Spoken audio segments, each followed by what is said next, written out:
99% of people are not willing to do what it takes to make their dreams come true. The Marines have a saying, everybody wants to go to heaven, but nobody wants to die. The center of bringing any dream into fruition is self-discipline.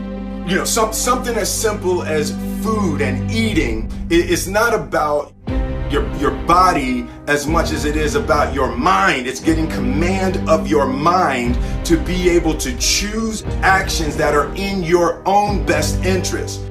Every day we are choosing that's not in our own best interest. So if the world is attacking you and the world wants to fight you and the world's trying to hold you down, so you're gonna kick yourself in the balls? So you're gonna stop yourself from getting what you dream. And I think the word discipline has kind of gotten a bad name. We think about it in terms of punishment. I'm not talking about discipline in that way. I'm talking about discipline in the sense that you forego immediate pleasure for the exchange of long-term self-respect. I believe that self-discipline is the definition of self-love. That when you say that you love yourself, that means that you have behavior towards yourself that is loving. Self-discipline is the center of all material success. You cannot win the war against the world if you can't win the war against your own mind.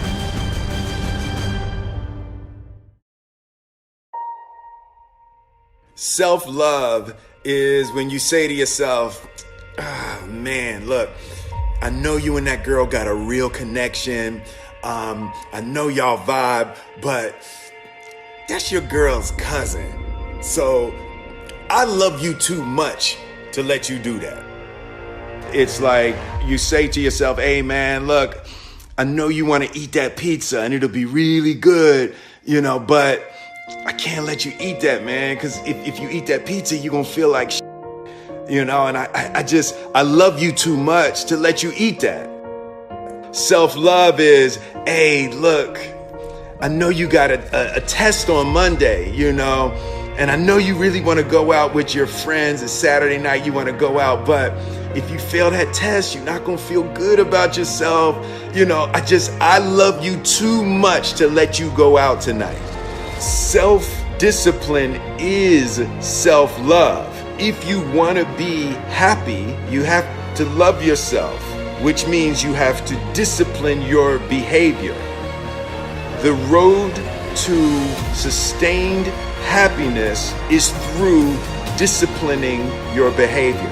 We tend to base our self-esteem on what other people think. And that's not really self-esteem. Self-esteem is supposed to be how we feel about ourselves. And I was just saying how dangerous it is to allow other people to determine how you're going to feel about you. And it's kind of like looking into a broken mirror. You're going to look in a broken mirror and then change your face to try to look good in this defiled, busted, broken mirror. And it just, other people's opinions is a really way to determine how we feel about ourselves.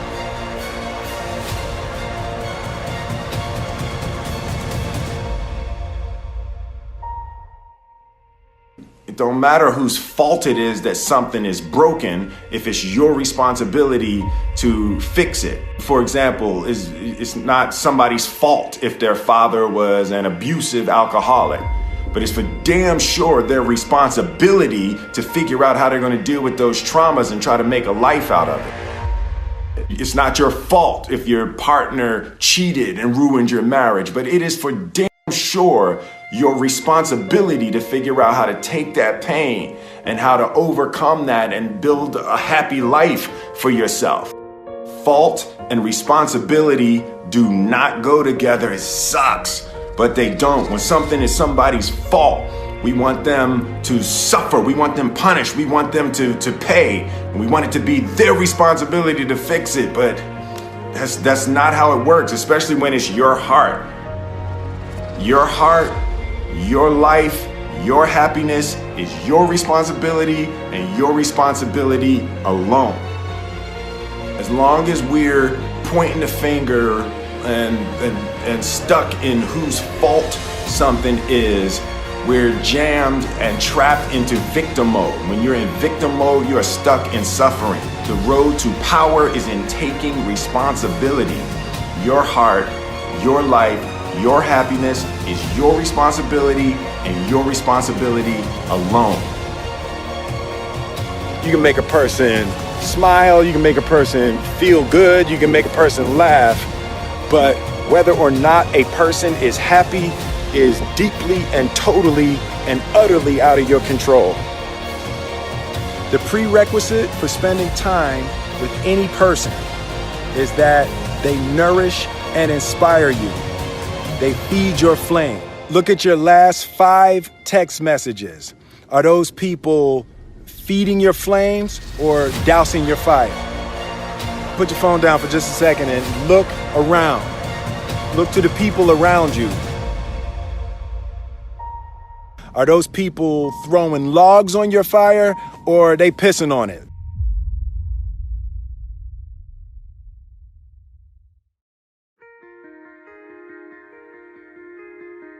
I want my life, I want my work, my family, I want it to mean something. And it's like, if you are not making someone else's life better, then you're wasting your time. The separation of talent and skill is one of the greatest misunderstood concepts for people who are trying to excel, who have dreams, that want to do things. Talent you have naturally. Skill is only developed by hours and hours and hours of beating on your craft. You don't try to build a wall. You don't set out to build a wall. You don't say, I'm going to build the biggest, baddest, greatest wall that's ever been built. You don't start there. You say, I'm going to lay this brick as perfectly as a brick can be laid. There will not be one brick on the face of the earth that's going to be laid better than this brick that I'm going to lay in this next 10 minutes. And you do that every single day. And soon you have a wall. And soon you have a wall.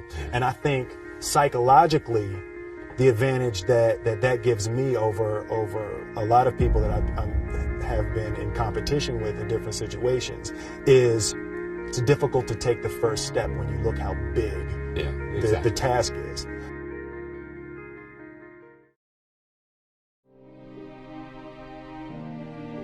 The definition of who I am is very clear to me, and it also redefines who I want to be, in that I know for a fact that I'm stronger than I thought I was. You know, you can't help but ask yourself the question, what would I do if I was in Muhammad Ali's shoes? I'm motivated by fear. I hate being scared to do something. And I think what developed in my early days was the attitude that I started attacking things that I was scared of. Why were you scared in your bed the night before? What do you need that fear for? Just don't go. Why are you scared in your bed 16 hours before you jump? Why are you scared in the car? Why could you not enjoy breakfast? Fear is fear of what? You're nowhere even near the airplane. Everything up to the stepping out, there's actually no reason to be scared. It only just ruins your day. You don't have to jump. And then in that moment, all of a sudden, where you should be terrified is the most blissful experience of your life. And God placed the best things in life on the other side of terror.